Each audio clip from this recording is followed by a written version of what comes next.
Okay, Martin, it's all yours.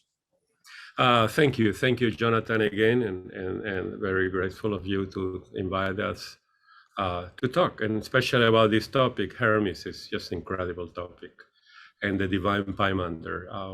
Thank you again. Truth, thank you to you too. It's a very dear topic to me. I just love that book, The Divine Pymander, or Pymander. It really is Poimander, Poimandres. If you spell it in Greek, is P-O-I, pi omicron iota. So that's poi, right? Like point. So if you remember point, Poimander. It's very simple. So the divine Pymander and probably or Pymander, I want to say Poimandres is more modern. That's how people just say it nowadays. And most of us came to it through, at least in my case, through the secret doctrine. Blavatsky quoted this book or this corpus so much. I posted in the chat the book translated by G.R. Smith. I think most of you would know who G.R. Smith, a personal secretary of Madame Blavatsky in London years, a great student of Gnosticism and great student of theosophy and a disciple of HPV. It's just incredible. So that's a wonderful book to have. I just don't like the way he wrote in English. It's this old ancient English that is terrible for me, who barely can speak the modern English. So imagine that. So look what she said here in volume 2, Secret Doctrine 236. Blavatsky said, as the tenets of the Eastern doctrine, however, have always been kept secret. Did you see that? Always been kept secret. As the reader can hardly hope to be shown the original text unless he becomes an accepted disciple. Wow. Let the Greek and Latin scholar turn to the original text of Hermetic literature, like this one. We're going to study that today. Let him, for one thing, read carefully the opening pages of the Pymander of Hermes Trismegistus, the three times great. And then he or she will see our doctrines, the theosophical doctrines, corroborated in it, however veiled its text. This is what I'm going to try to do today, unveil a little bit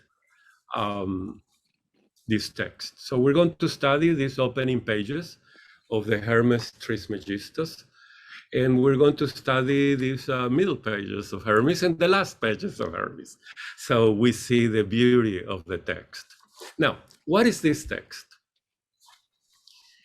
And I'm not going to give a long introduction about the Hermetic literature. Please look it up in the Akashic records, which nowadays is called Google or Wikipedia for us, right? I mean, everybody can Hermetic. There is a lot about them, but there are two things that are important.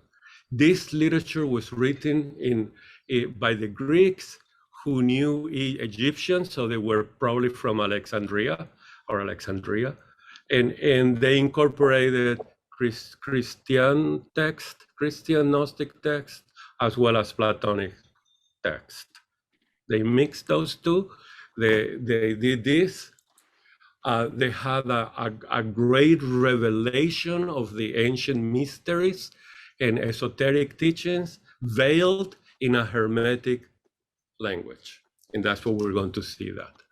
I don't know if what I just said makes sense, but when you hear this text, you're going to have some flavor of early Christianity, a flavor of Gnostic, which is part of the early Christianity and earlier than that too, and some Platonist idea or Platonic ideas.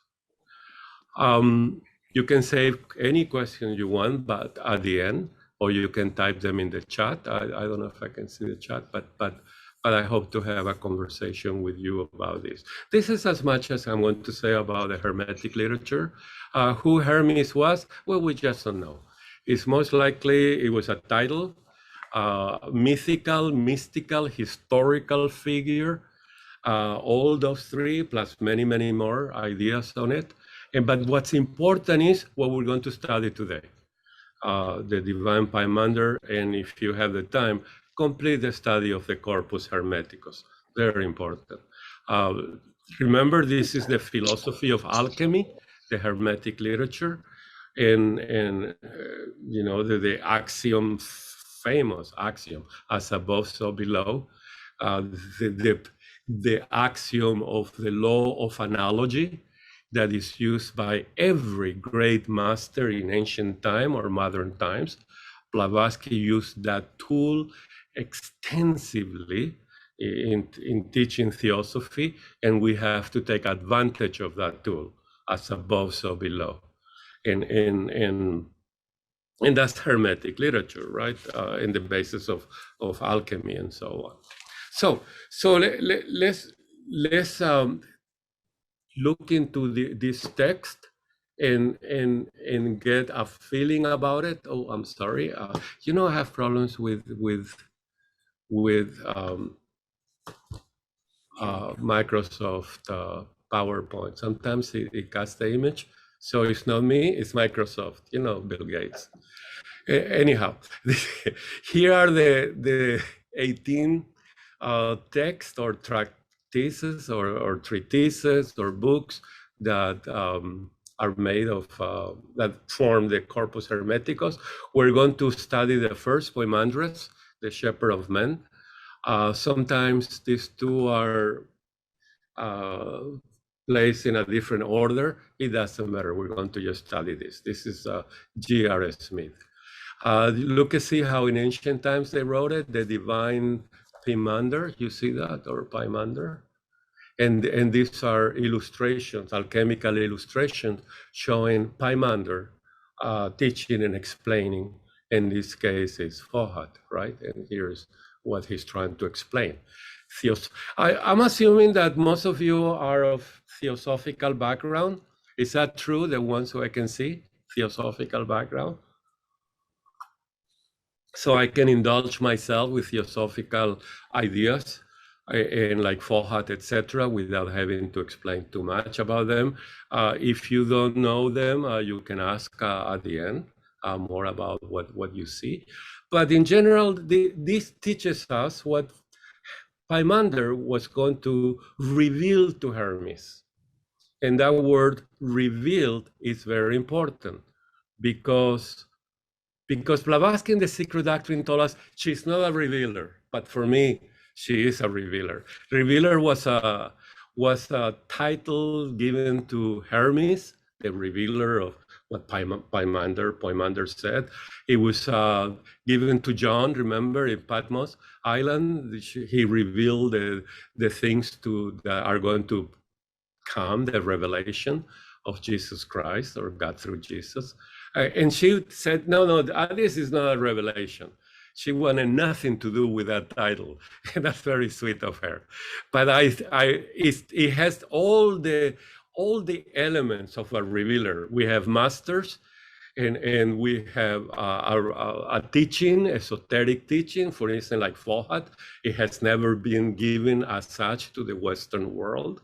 Even, you remember Subaru was one of the first, maybe the first, who exposed to the world the idea of Fohat in his lectures on the Bhagavad Gita. Very important lectures, please study them, and so on. So here you see that Fohat is really what connects the Atma and Buddhi. This is very impressive. And so in the Secret Doctrine, it says that, you know, Fohat in 119, quoting this literature, or similar literature, it says that's love, the attraction of Buddhi to Atma, and that's so beautiful. That's so beautiful. So this is what we're going to study. We're going to study exactly how a revelation happens.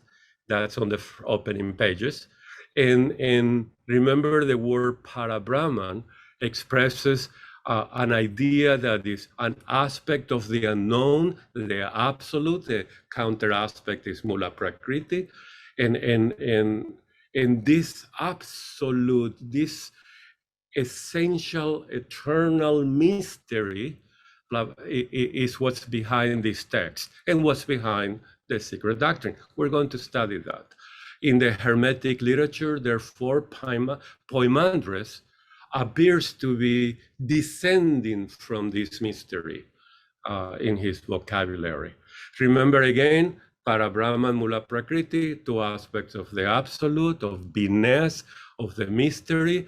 The other way that she expressed this first fundamental proposition in three other ways, which is duration, movement, and space. These are two different ways that she said you can see the eternity aspect of beingness, the absolute, that which is a mystery, eternal, etc. But when you see manifested, for so to speak, you will study them under these two aspects or three aspects. We're going to see both in the Hermetic literature. So Atma, again, in theosophical literature, is a ray of Parabrahman, so to speak, you see, of the absoluteness, which is the quality of the absolute, and Buddhi is a drop or a spark of Anima Mundi, and here we have the word in Hermetic literature, or Alaya in the voice of the silence, Mahat, universal soul, and et cetera, et cetera. This is a very exciting, very, very exciting text. So, on to the text. This starts with a vision. Now, I want to refer to explain the first few paragraphs. And by the way, so you see the count 1, 2, 3. J.R. Smith sometimes and others compile this text of the Pymander or Poimandres in 32 ideas. So these are the first 3 of the 32. That's how you know where we are, okay?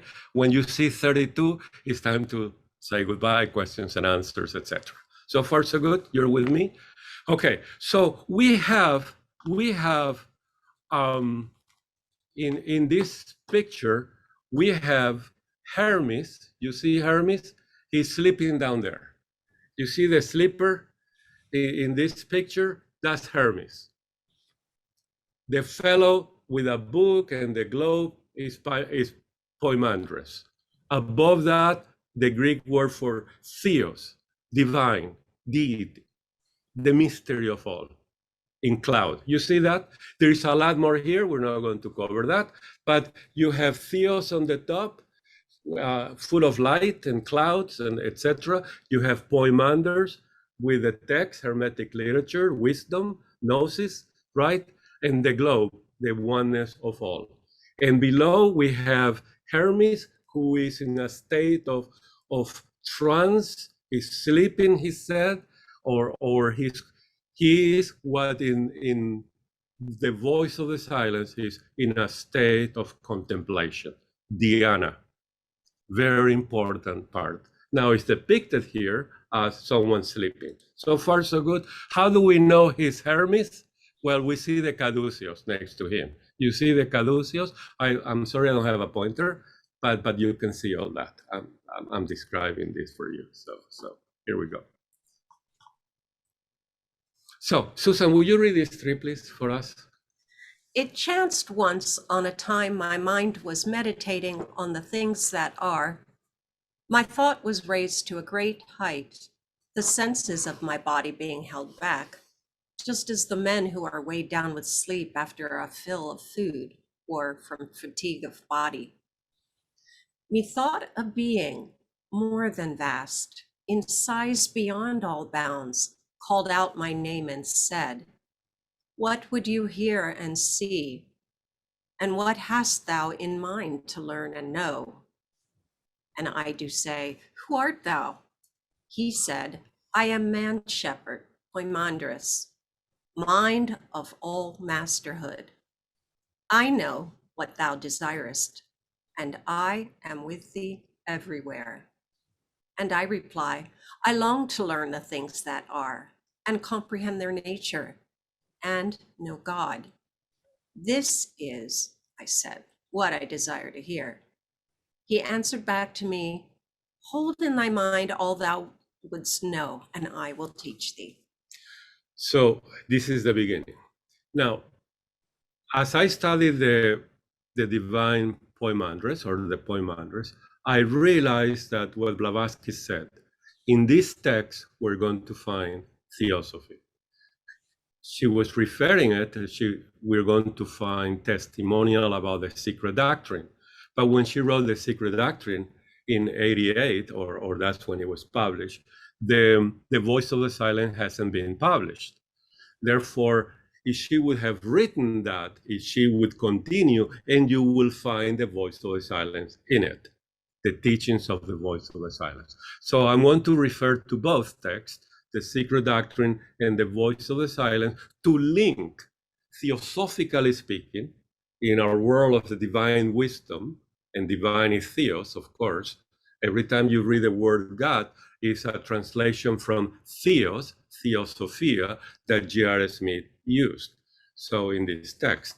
But remember, keep in mind that the word God means theos, as in theosophia, which means I want to know theos, deity, the divine. In our literature, theosophia. So again, in other words, the secret doctrine and the Voice of the Silence, for me, forms the corpus theosophia. This is what is going to give us a sense of who we are, where we came from, where we're going. But now that we are a human being, we need guidance. That guidance as a human being is found in the Voice of the Silence. You follow what I'm saying? So to understand what's going to happen to Hermes, who is now meditating, we're going to refer to the Voice of the Silence to understand, in the beginning of the voice, to understand what is happening here. And here we have, if you remember the voice, the ones who know it, the second instruction, and I'm using numbers for fragment 1, number 2, the voice tells us he will hear the voice of Pymander, the soundless sound, and comprehend it, has to learn the nature of Dharana. Remember, the mystery of Dharana is because we got to know how to concentrate in order to, in fragment 1, learn how to contemplate and then achieve the state of samadhi, absorption. Or in fragment 3, from concentration dharana, we go to the 6 paramita, dhyana, contemplation, and then in the highest one, prajna paramita, where we're going to be illuminated by divine wisdom, by divine knowledge. So here we are in union with it. Here we are observing, learning, being illuminated by it. These two are the two tools of the mystics that you constantly going to see in Buddhism, in Plato, and in the Voice of the Silence. Therefore, in the very second instruction of the Voice of the Silence, is telling us, you want to proceed in this mystical path. Remember, the book was dedicated to the few mystics. You got to learn the nature of Dharana. I'm not going to put you in the spot and ask you how many years and hours you have put learning the nature of Dharana, because I know that you have all mastered it. Not at all. Isn't that true? Isn't that true? This is what we need to know. So here we do it. Here is her definition.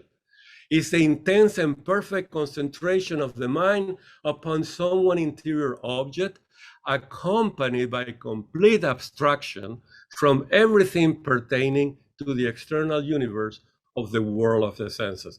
This is what Hermes told us on the first paragraph. I was meditating, which means meditation usually is being taken as the way of Dharana, Dhyana, Samadhi, right? as the process also can be taken. I'm already concentrating on it, or I am meditating on one interior object. It's not outside. Now you can start with the image of Tsongkhapa, like I have in the back, but you have to interiorize it. Got it? You have to, this is the voice. Here we are not in the ABC of theosophy. Here we're the Hermetic tradition who is going to transmute yourself. This is a personal transmutation. This is your personal mystic path. And here it is. And then he's meditating on things that are internal. We're going to use voice of the silence. Things that are things that are eternal, are permanent, are deity, are essentially true. And Blavatsky defined essence in the secret doctrine as life and light.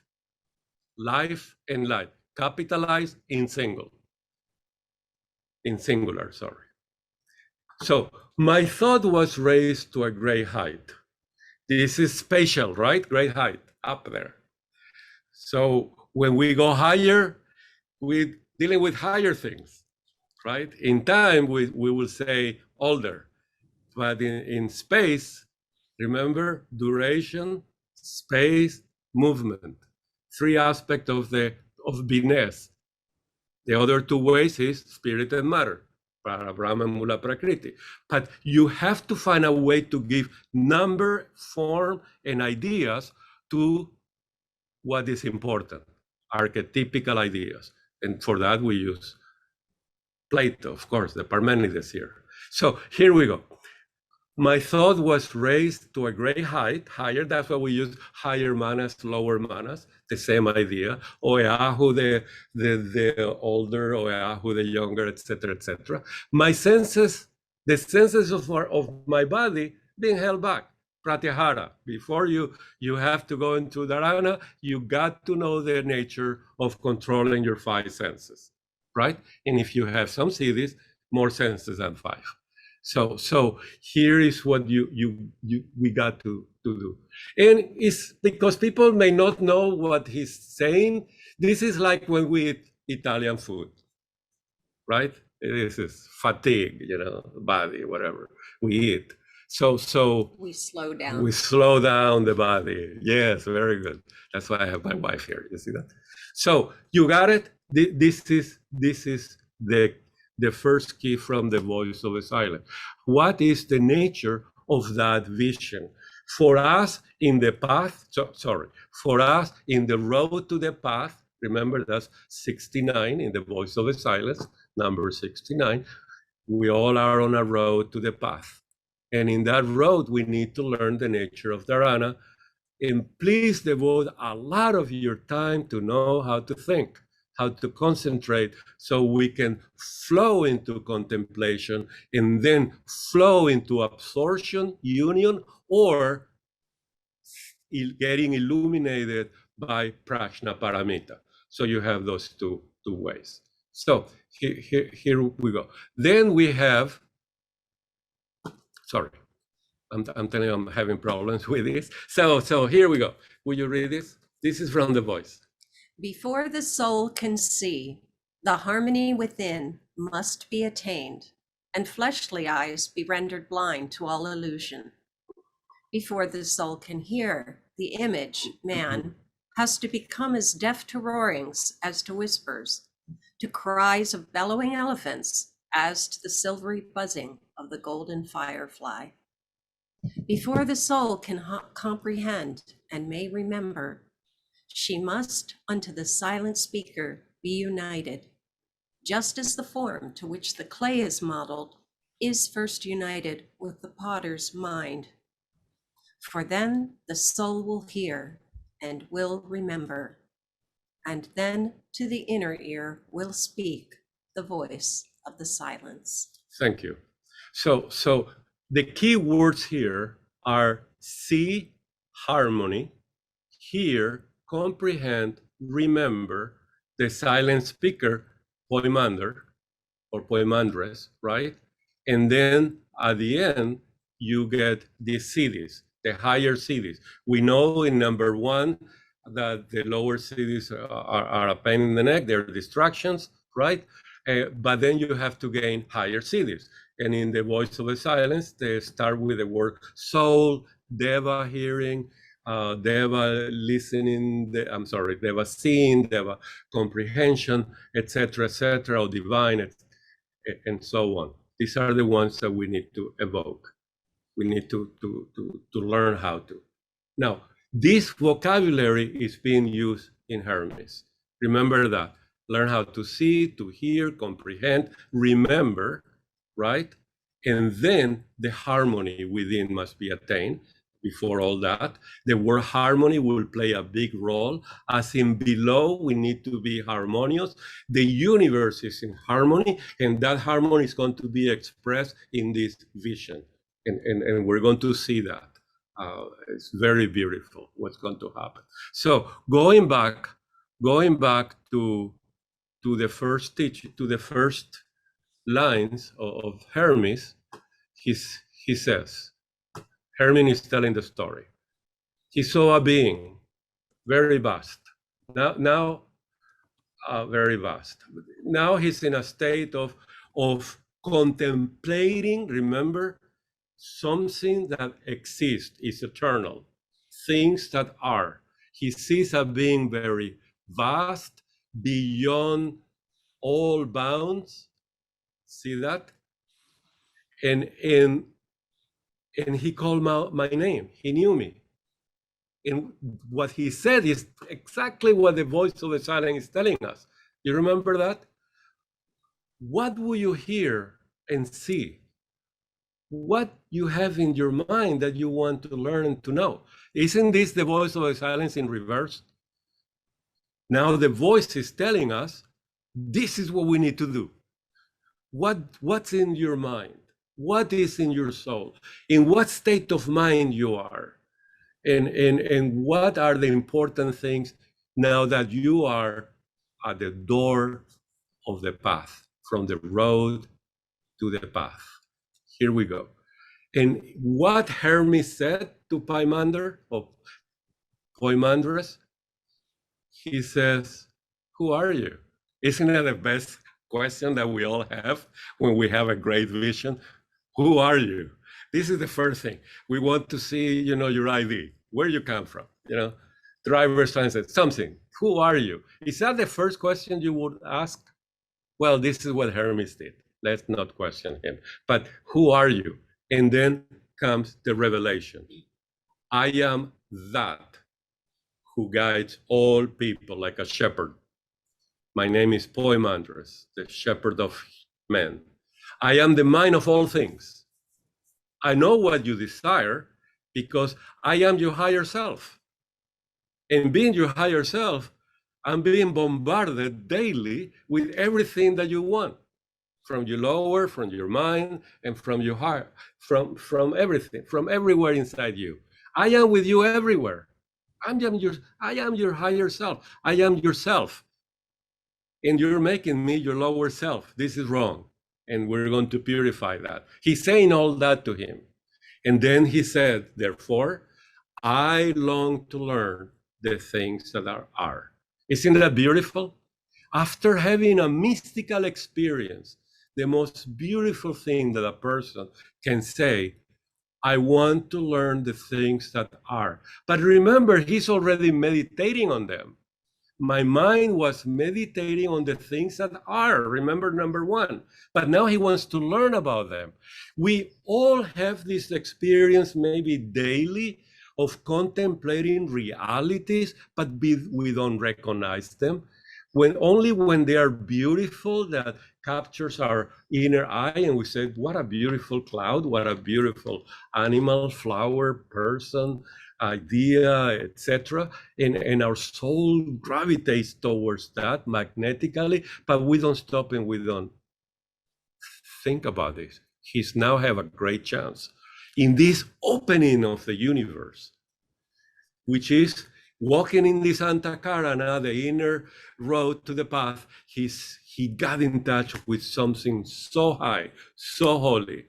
And then he says, I want to learn the things that are, comprehend their nature, and to know deity.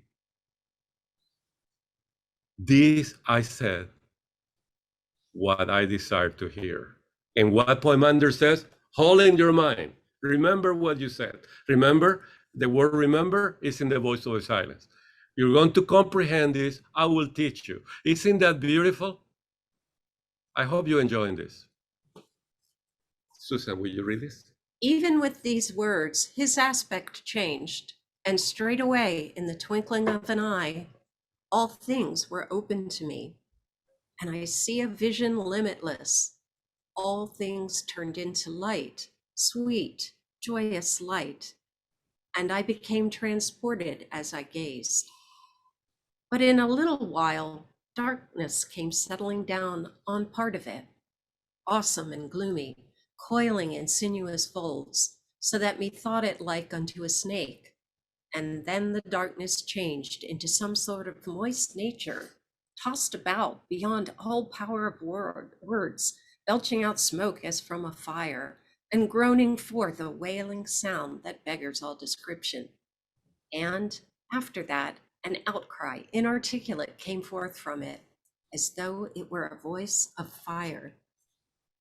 Thank you. This is the vision. It's the holiest of the holiest vision. First, it has all the elements of a higher vision. By higher vision I mean the highest aspect of cosmogenesis, where we came from. He has the original light, that is the light of the universe, the light of the whole. Remember, how to express in words a vision is so difficult. Even how to express in words an idea, beauty, justice, truth. How do we describe them? It's impossible, impossible. And finding a vocabulary is essential. So look the vocabulary here. And what's important here is in your own mystical life, as you study the voice and the secret doctrine, and you select those few high ideas that are full of light and life, you're going to see if your nature is responding properly by this vocabulary: light, darkness, and nature. Remember the secret doctrine, page 1 in the prome starts, don't click because it moves. No, I'm not Thank you. click. Okay, thank you. So remember that in the prome, the secret doctrine starts with a dark circle, or a white circle. Later on, she corrected that in the commentaries on the Blavatsky Lodge. It was a white circle in a black background. That is home. This is what he's seeing. If you see circles and forms and shapes and all kind of things, this is a psychic thing. It's not a spiritual vision. Still a vision, but it could be very low vision on its proper level. So look at the wording. This light, the white light, you're looking at Venus in its highest. Then the realization that this Venus, this eternity or eternal, omnipresent, has two natures: darkness, Parabrahman we call it, moist nature, Mula Prakriti. These are the two aspects of this Binet. We already covered that. And it's in the secret doctrine. Remember, the secret doctrine describes this Binet mystery of all, the greatest mystery of all, as dual, as it manifests itself. Parabrahma, Mula Prakriti are manifested, of course, but the two aspects, or duration, space, and movement. Don't forget, you have a two-way or a three-way. Then, out of all that, a voice of fire. Wow, what would that be, a voice of fire? It's something that burns you, transmutes you, and makes you a better person, because now you have the light of the universe within you. You have burned all the stuff below you, and below you mean the false personality, the false idea of self that it took 18 million years to formulate, and this is what we need to sacrifice. And the voice of fire is that fire that will burn, the sword of fire, the sword of fire in the Bhagavad Gita, in the Bible, everywhere. Fire transmutes you, among many things, among many things. And then it continues. Go ahead, please. Thereon out of the light, a holy word, logos, descended on that nature, and upwards to the height from the moist nature leaped forth pure fire. Light was it, swift and active too.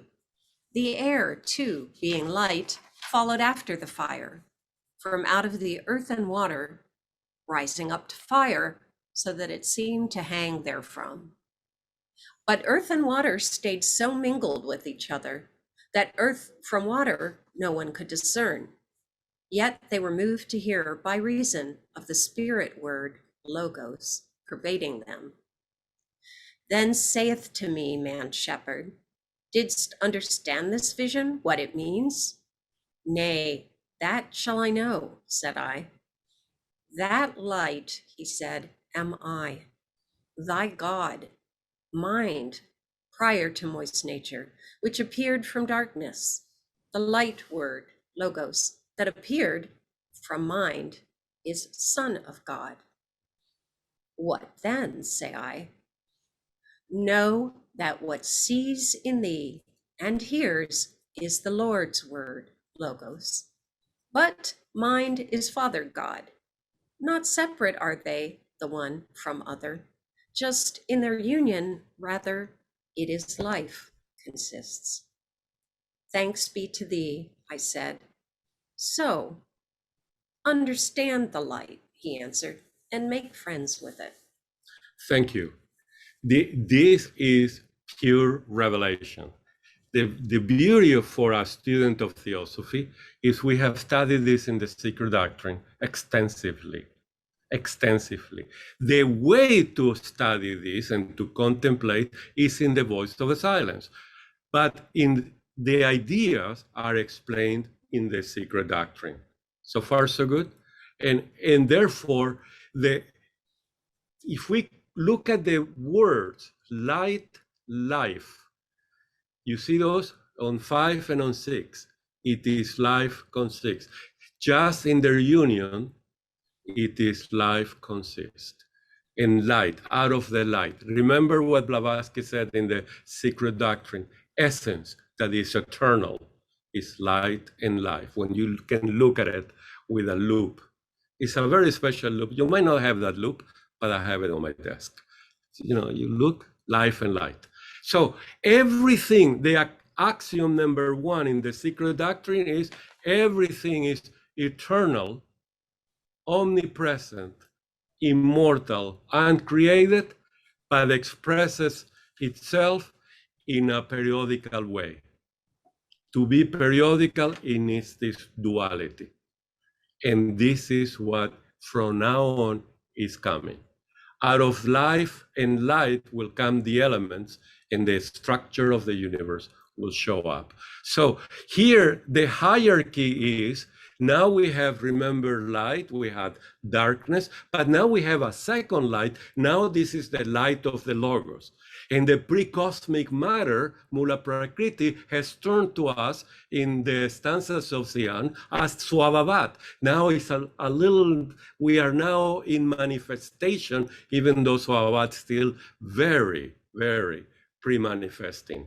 So out of the light of the Logos, out of the Akasha, the third Logos, Oeahu the Younger, Avalokiteshvara, is going to unveil for us the universe, manifest for us the universe, is going to reveal for us the universe, emanate the universe, fashion the universe, inform the universe through the elements. As Blavatsky said, in reality, the elements are the periodical manifestation of the one element. When it's singular, it's essence.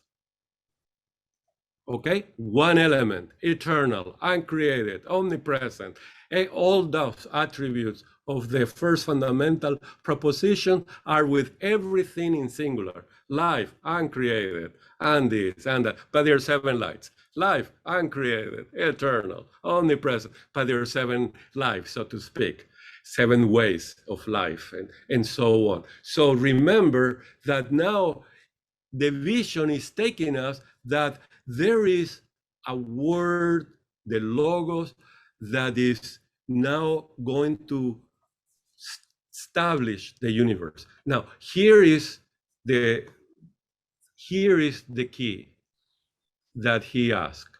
Did you understand the vision? And this is what he's asking Pymander or our self, higher, our higher manas. Do we understand what I'm seeing? This is where we have to stop and meditate. We need to contemplate. How do we contemplate? Well, we can't if we don't know the nature of Dharana. And of course, as good theosophists, we've been studying the nature of Dharana for 10, 20, 30 years, right? Since we opened the voice of the silence, it's the second instructions, right? Isn't that true? So we are masters of how to concentrate. So here is what it says. So he says, did you understand? And what was the answer? Nay, no. Oh That shall I know. He wants to know, though. So like Socrates, he knows what he doesn't know. Now, most of us are not like Socrates. We don't know what we don't know. And we talk like we know what we don't know. And what we don't know, we don't know. But we don't know that. So Socrates was very clear. He was the wisest because he doesn't know what he knows he doesn't know. And we talk, and that's why I ask you, don't talk about what you don't know, which is the essence of things. But let me tell you how to approach it.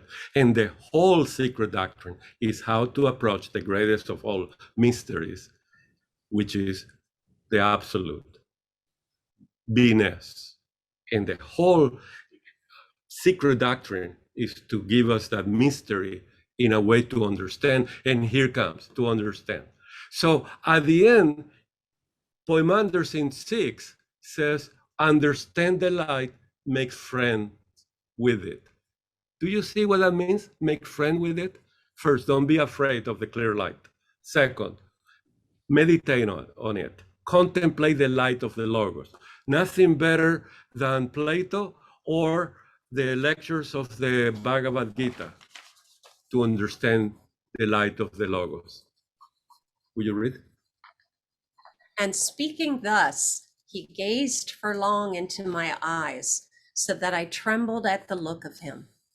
But when he raised his head, I see in mind the light, but now in powers no man could number, and cosmos grown beyond all bounds, and that the fire was compassed round about by a most mighty power, and now subdued had come unto a stand. And when I saw these things, I understood by reason of man shepherd's word, logos. But as I was in great astonishment, he saith to me again, thou didst behold in mind the archetypal form, whose being is before beginning without end. Thus spake to me man shepherd. And I say, whence then have nature's elements their being? To this he answer gives, from will of God. Nature received the word, logos, and gazing upon the cosmos beautiful, did copy it, making herself into a cosmos by means of her own elements and by the births of souls, monads. Thank you. The vision continues, revealing the mystery of the universe. This is in the proem, when Blavatsky revealed, she probably gets really mad with this, but reveals the nature of Fohat and how the Logos operates. And remember in page 14, 16, on the first fundamental proposition, when she reveals for us for the first time to the West what Fohat is, she says, Fohat is the bridge. You remember that? Fohat is the bridge. Of what? The archetypical ideas right? And matter. And therefore, here is what she really said, if you read well, exactly what Plato wrote in the Timaeus. When the logos in the secret doctrine, the third logos is sevenfolded. When the primordial seven, the seven Dianchohans, contemplating the pre-existing ideas, the beautiful cosmos with all the ideas in it, Fohat came to be, the universe was established with all the laws of nature. You remember that line? I'm not reading it.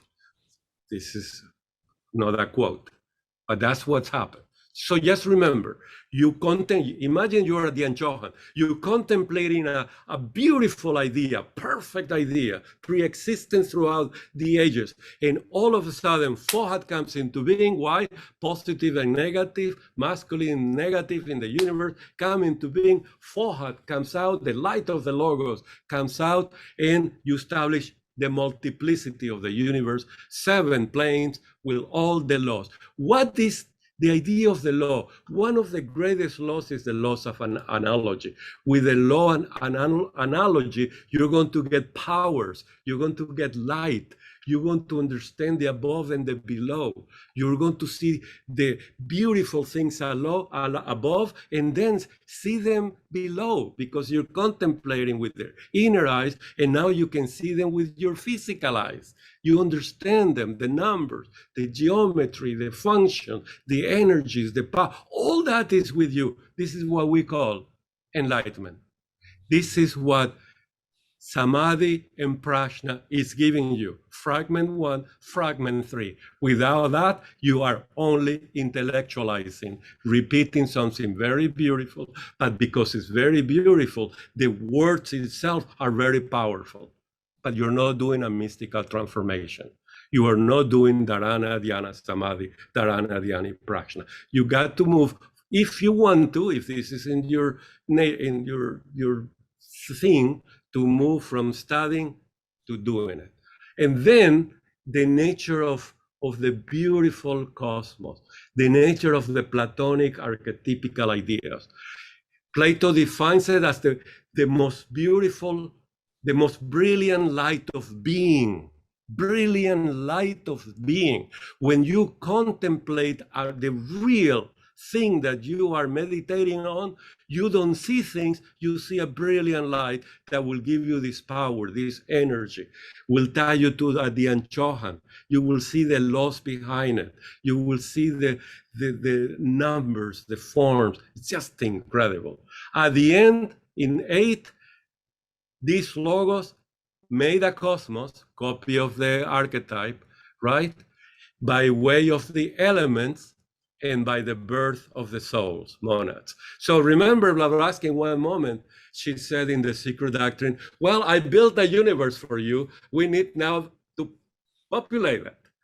So she made a break in the secret doctrine and he gave us the monads, a beautiful, beautiful section on the monads. 7 types of monads and the rounds and the chains. And again, remember, there are 2 things here to produce the cosmos, elements and monads. But all that is directed by the will of God, the light of the Logos, and you have the monadic impulse. So far, so good?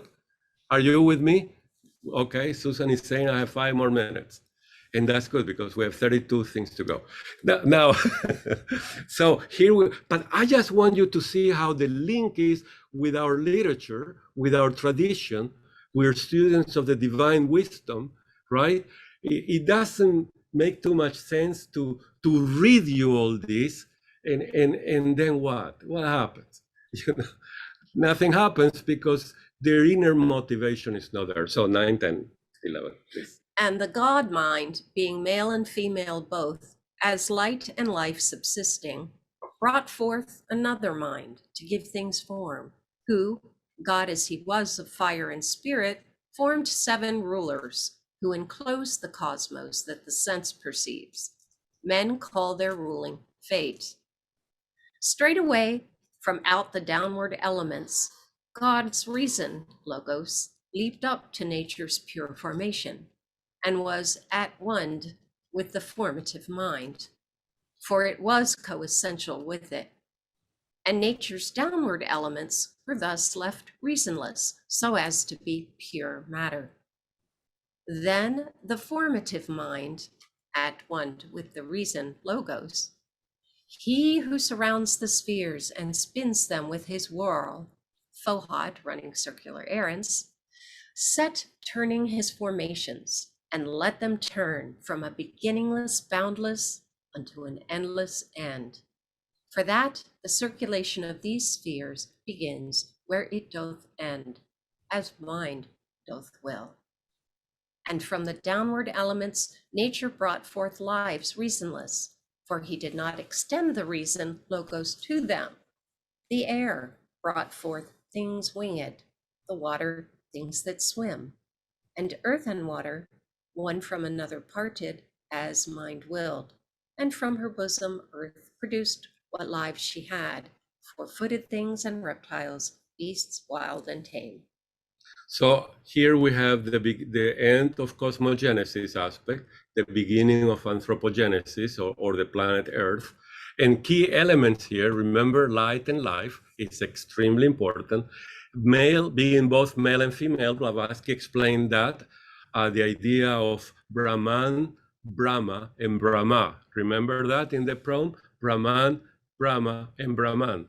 And Brahma, the accents are very important. Brahman, Brahma, Brahma, and those are the equivalent of our logos, but in India. So study that section in the poem. Get in touch with this. Now, it's very important that now these logos, Oyahu the Younger or Avalokiteshvara, the demiurgos of Plato, is now 7. You see that 7 rulers? Now, remember in theosophy, we had the first 7 and the second 7. Remember that vocabulary, some of you? When the cosmos comes into being, there are 7 primordials that are the ones who are contemplating the ideas, and then the second 7 comes. But here they're all together. So this first 7, when Pymander names these 7 rulers, they're talking about the first 7, but when Pymander says, enclose the cosmos, ring past not. In other words, that's stanza 5 now. In stanza 5, you have Fohat unveiling a universe with a monadic impulse, and you have the Lipika saying, this shall not pass, you shall not pass, this is what you're going to do. The dance of the second 7, the Lipikas, and Fohat is stanza 5. It's a beautiful stanza where you can see Dharma, the loss of nature, shaping the massive universe. And in that dance, we need to find and contemplate those realities. So far, so good? So I want to end this. Go over some of the ideas of the rest of the divine Pymander. In 12, you have more about Fohat. You have more about beautiful archetypes, the image. Just remember when your own creative logoic forces, when you are creative, you are in touch with an idea, and that logos in you is going to manifest it. It's always a copy. You make an image of the idea, you try to make it, and you say, nah, and you're at the Leonardo da Vinci. This is no good. And we pay billions of dollars for that thing. And you know what I mean? Never, and this is Plato's theory of art in the Republic, you never, as a manifester, as a fashioner, informer, demiurge, your copy, your image is never as beautiful as the original. And then you need to contemplate at the end this essences, how to become a sharer of their nature. These are beautiful ideas that we all need to dwell on and study them. Blavatsky gave us a in page 200, remember, of the Secret Doctrine, how to understand the formative aspect of nature. Here we are building, you see that? Formative mind, intellectual mind, archetypical mind, physical mind. Study that. By the way, any of you who would like this presentation, just write me an email. I want to type some things in it to fix some errors. And if you want it, you can have it if you want, okay? In here, it's very interesting that a new set of 7 comes into being. They form the image of man, what we call the astral form of man, or the Adhan Kadmon of man. Remember that the 7, remember the word harmony, now it's the harmony of the stars of the universe. So these are linked things that you need to use here. And it says at the end in 15, and this is why beyond all creatures on earth, man is twofold: mortal because of body and because of the essential, immortal. Remember the axiom: everything in nature has an immortal, eternal aspect, Atma in us, the monad and as an expression, and it has a mortal aspect, periodically manifesting and resting. Everything. Don't talk about the absolute as a being or a thing. It's not. It's only the essential aspect of the eternal aspect of the totality, the one all, she calls. I hear a lot of theosophy saying the absolute needs you. The absolute is the, no, the absolute is not a thing, it's not a being, right? And then we are deathless by nature, right? And now comes the voice of the silence. Because what is going to happen here is she's going to tell us, after describing the 7 human groups, remember that the anthropogenesis, the first fundamental proposition in anthropogenesis is here, the simultaneous evolution of 7 human groups. This is one of the most difficult words, simultaneous evolution. Remember that she did not explain that in the Secret Doctrine, but she explained that in 2 letters to Sinet, 118, 119. Don't make things up. Study them, in 118, 119. And she says, this is infernally difficult to explain. And why, Master, you're asking me to explain this? Let's blame Sinet, she said, something like that. Okay, so to finish this, I want to go to one part where he says, and he who has learned to know himself. In theosophy, in the voice of the silence, you have integrated the lower self, all, the false self, with the higher self. You are one with it. You see that it's all one. And no, now I'm gonna go and jump a little bit. You can see that, right? To the 25. And here are the paramitas, the path in negative. This is why it's so beautiful. Remember, the paramitas are just the key of the gates. But the gates are protected by what? Cruel, crafty powers. Cruel, crafty powers that are named, and they have their name, and to know the name is look at how you sign. This is you. Cruel, crafty powers, monsters protecting the gates.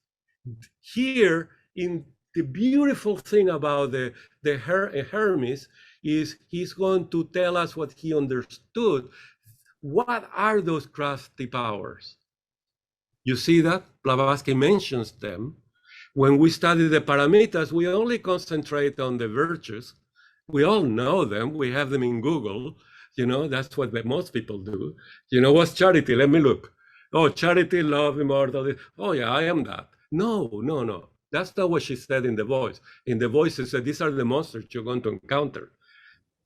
The key is that virtue. But study yourself. This is what she said. This is all about our path. So some of them, I want to remove all the energy of the demons in me. I want to remove all the energy from, how do you read this? Guile of the desires. Guile of the desires. I'm going to remove all the energies from arrogance. So look at them inside you.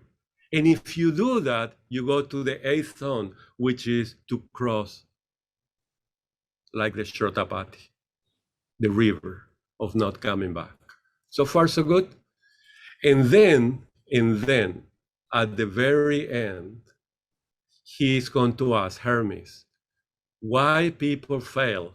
And it's because they have built a false sense of self, and they don't know this. So please teach this. And then in 31, remember they're 32.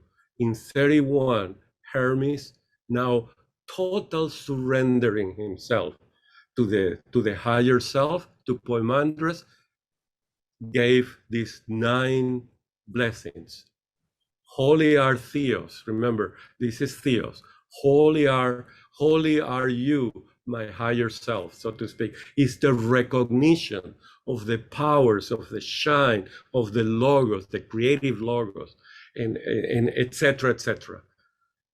And I need to praise that.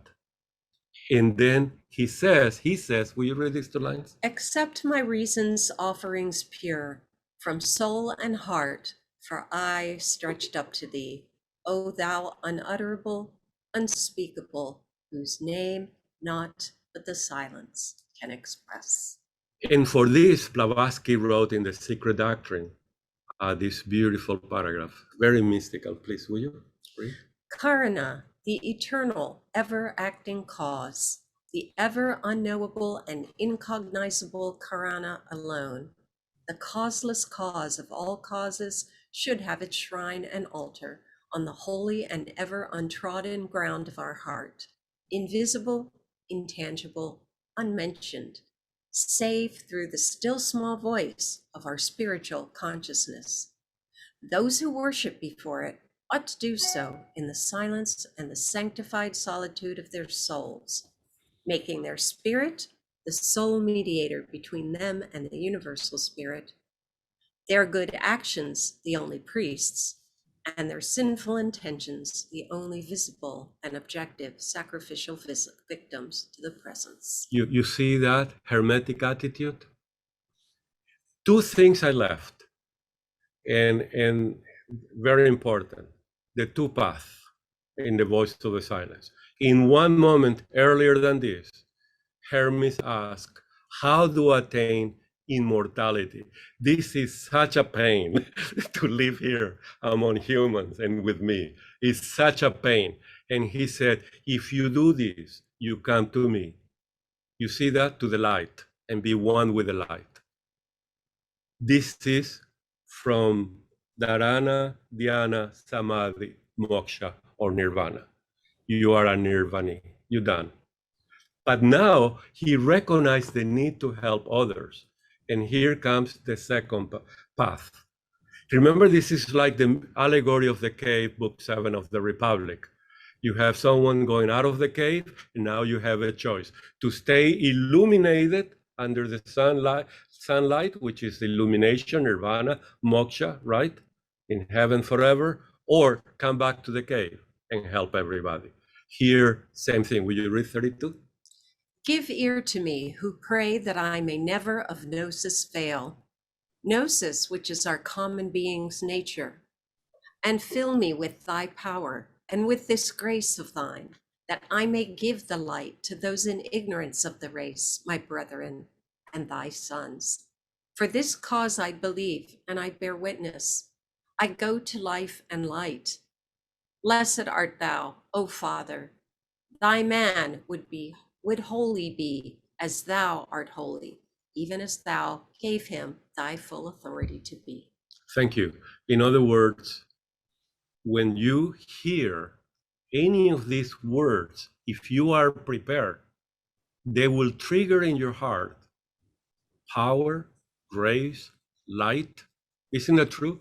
You will recognize something that you need to devote to, dedicate to. This is the teaching of Poimandres and the vision of Hermes. Thank you so much. Thank you. Thank you. Thank you, Jonathan, for inviting us. Absolutely. Thank you very much. I don't know if I spoke too much, but that's my nature. I'm sure the hands are going to start jumping up there, but I'm going to jump in there while people are figuring out their things on their computer. That's code language. For anybody who has a question, please raise their hand on that little thing at the bottom of your screen. By the way, so you talked, Poimandres talked about in one of those slides about becoming friends with the light. And I was wondering, it would seem that a person would have to be okay with the light, at least, if not embrace it, in order to be able to deal with the cruel, crafty powers. It seems the light would, let's see here. Let me fix something here. The light would seem to shine itself on all parts of our nature. That if a person had become intimate with the light, if we invite the light into our lives, wouldn't we have to be prepared to see what it's going to show us about ourselves? That's my question. Correct. So you touch upon a beautiful subject. So here goes my 2 cents, which is going to be like 5 cents. So what I heard is there are 2 main things here.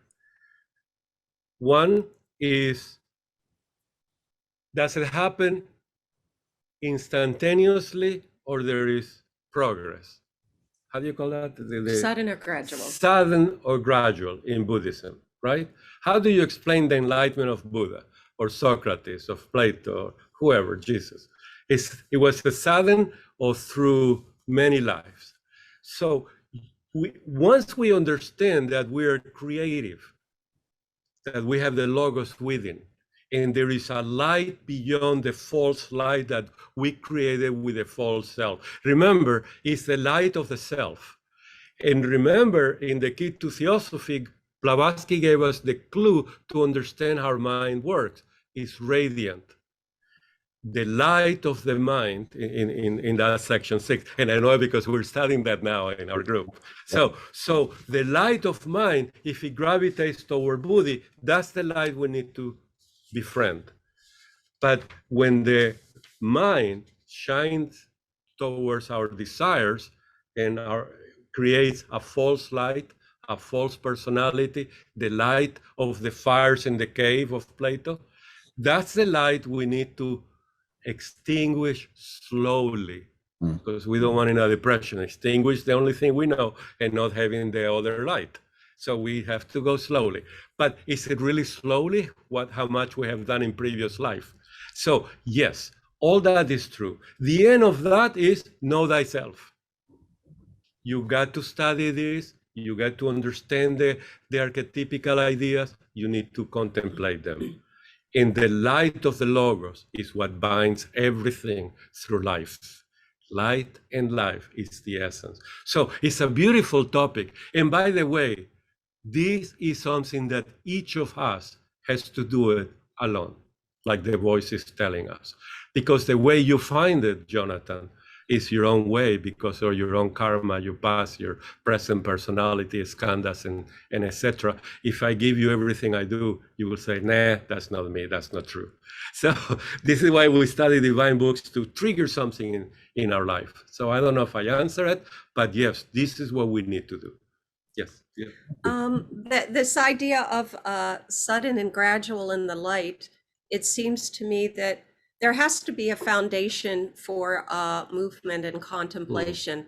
There has to be a sincere recognition of where we are and where we might go. This idea of a divinity and a wholeness, that's, to me, is that initial light. It's so crucial. That's the sudden part. But even after that enlightenment, large or small, we still are here. We're still standing as the same persons that we always were. So here comes the gradual part. Here is the axiom, know thyself.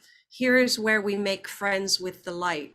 We have to practice and know what real compassion is, know the nature of ourselves and the nature of this light. So in a strange way, it's both sudden and gradual. Yeah.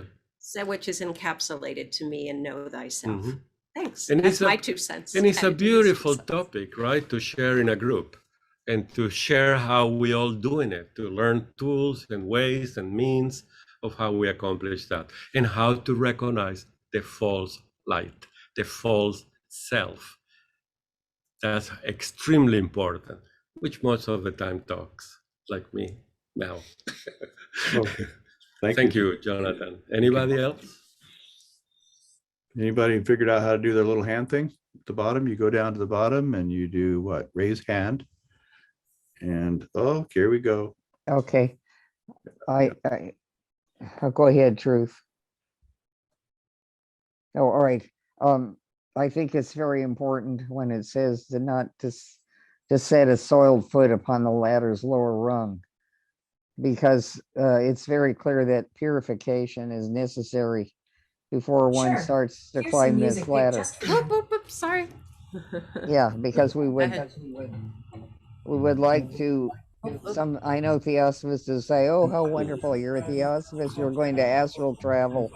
Well, we can't do that until we're absolutely pure. Got it.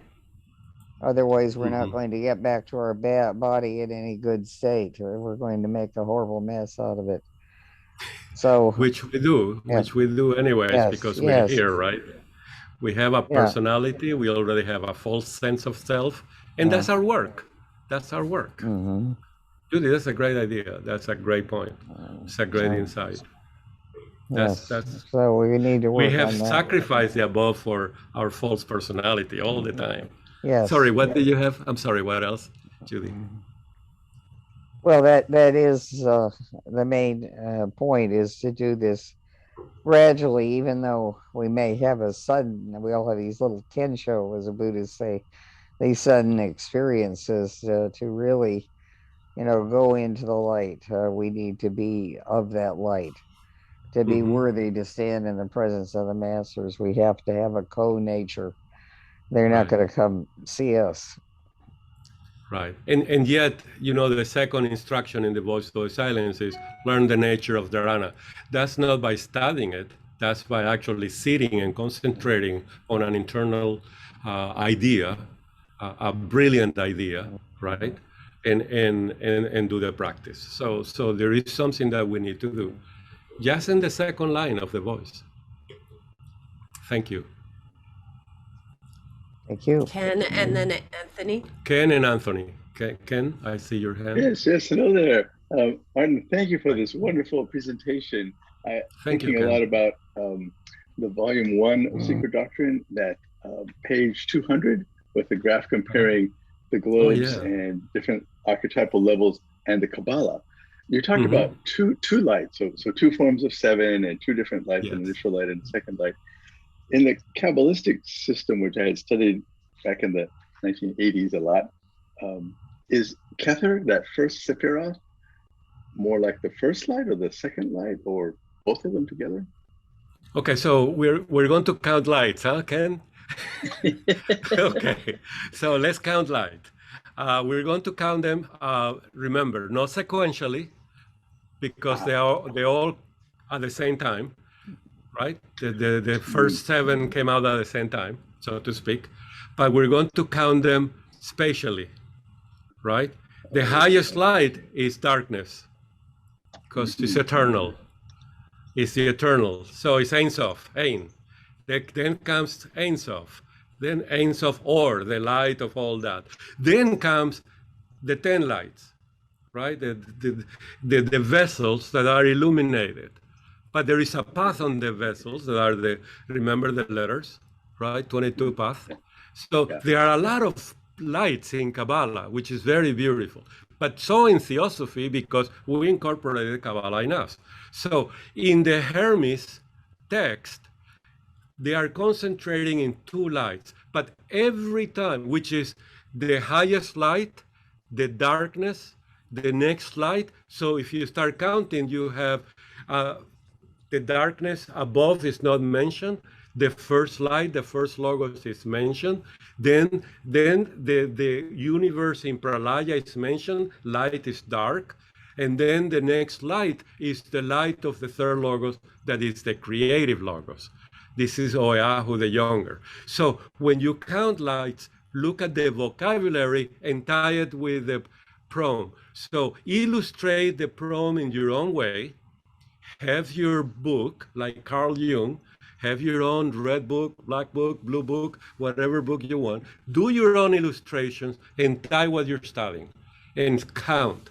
Count sequentially and spatially and in time and in space, above and below, okay? And there are different counts, okay? One is geometrically, numerically, etc., etc. So yes, we can count that. Thank you. Thank you. Thank you, yes. Anthony.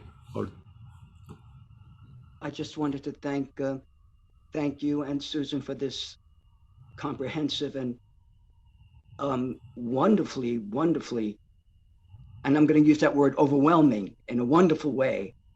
But I want to ask you one thing though. You did mention that we have to do this work alone. So I was wondering, can you speak about the importance and the value of Sangha in all of this, if we are doing this alone? Oh yeah, yes. Yeah, that's very important, isn't it? Because we're social beings, are we not? We are social beings. So even if you're doing it alone, there are needs that it seems to me that there are things that has to be proven by us in a community. And in that, we're going to find aspects of us that will not come out from the false sense of reality. I am great. I'm ready for a community. You see, I'm ready to be one with the Buddha and to hear the word, the Logos, Pymander, the Buddha. You see that? I'm ready for the sutra, and the first time I have a problem in the kitchen, I curse everybody. So I mean, there are things in our nature, and Plato said, our nature is divided into one in the Republic, one communal and the other logoic. One that needs the community. And that's why the laws of Plato, the Republic of Plato, the virtues in the state, and etc. But then the inner path. So they both want. They're both very needed. Now, yet the walk is yours. If I tell you, that this system is the best system, and you say no, well, it's not you. Move, till you find your own way. And this is why the voice of the silent tells us the master can only point the way. You're going alone. Yet the disciples are like the vina. They say the vina? Are like the strings on a single instrument. Perfect. Like an orchestra, right? You can hear when the guitar is doing poorly or the violin is doing poorly. I don't know too much about music, but I can recognize that. So Sangha is very important. And that's why lodges are very important. Study groups are very important. Friends, family, work, freeways, they're all very important. The worst and the best of us come in them. Did you say freeways? Yes. Yeah, that's when I'm really spiritual. With that false sense of help. Well, you can't in front of me. It's so at least cool. You're not confident. I'm so cool at that. Well, I hope I gave. Oh, there is a hand there. Joseph. Briefly, just the title, the Pymander is, I think it literally means the shepherd of man. And it seems like that must be a very universal symbol. Of course, Jesus refers to himself as the Good Shepherd. And has anybody made a comparison between the Hermetic wisdom and that phrase that appears in the Gospels? Yes, of course, and they all do that. Every class in university that studies the Hermetic, or every writer compares that with the Gnostics, even with the Eastern philosophies, with Plato, because remember, this is a union between Christianity, Gnosticism, and Platonic, and they both have that idea. So Socrates is meant to be the savior, the one who saved humanity in the allegory of the cave, and then you come back to teach, and then they kill you. So because, like the boy says, it's a very tough road to hoe. Yeah. But again, this is very universal. The idea that literally thinking that about the teacher. I'm sorry, the livestock, a shepherd, and yeah. I mean, and of course, Krishna was Gopal Krishna, the cowherd, right? So there seems to be something universal here about about shepherding of livestock. And, of course, it's universal. The idea of the avatar is that, right? I'm coming here when a Dharma prevails, not for one person, but for humanity or whatever in that area, field of activity. So it's the same idea. Yes, shepherd is. It's an archetypical idea that is needed. Remember what Plato said about archetypes or ideas. These are the ideas needed for the Logos to establish the universe the way it is, the greatest copy of that brilliant idea. So you yourself, when you are, and everybody, when you are in front of an archetypical idea, ask yourself, where is the light of this idea? What is telling me? And shepherd gives that. It's a mantra in itself. It's powerful, luminous, and it transforms you, because you say, true, you're almost ready to be part of that path, to become an adept, a bodhisattva. If you see the idea behind that, the light will be in your heart, empowering you, like in Hermes. I see the light. I want to do this forever. I want to teach men. It's a beautiful moment. In the voice of the silence, remember, it's towards the end.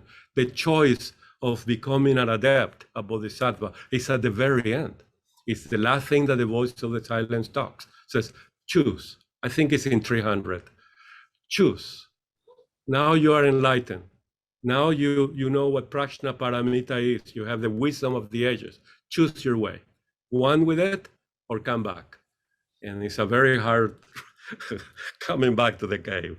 So, but if it's in you, you will feel it. Oh my God, I want to do that. This is what the ministers have, and people who teaches, and this is what Plato said politicians should have, this need to help people. Do they have it? They have a false self talking sometimes, etc., etc., etc. Okay, so yes. We are we're well past our time, and that. Oh, that's beautiful, isn't it? What is time, Jonathan? I know. Well, that beautiful question and answer just now, I'm thankful for both. Very just sublime and uplifting, as was the entire presentation. So thank you very, very much for honoring what you said you were going to do. Remember that? I'm going to do a presentation for you San Diego types, but now we're connected all over the country with this Sangha of the Zoom Sangha. And it's very, very much appreciated that what you shared with us.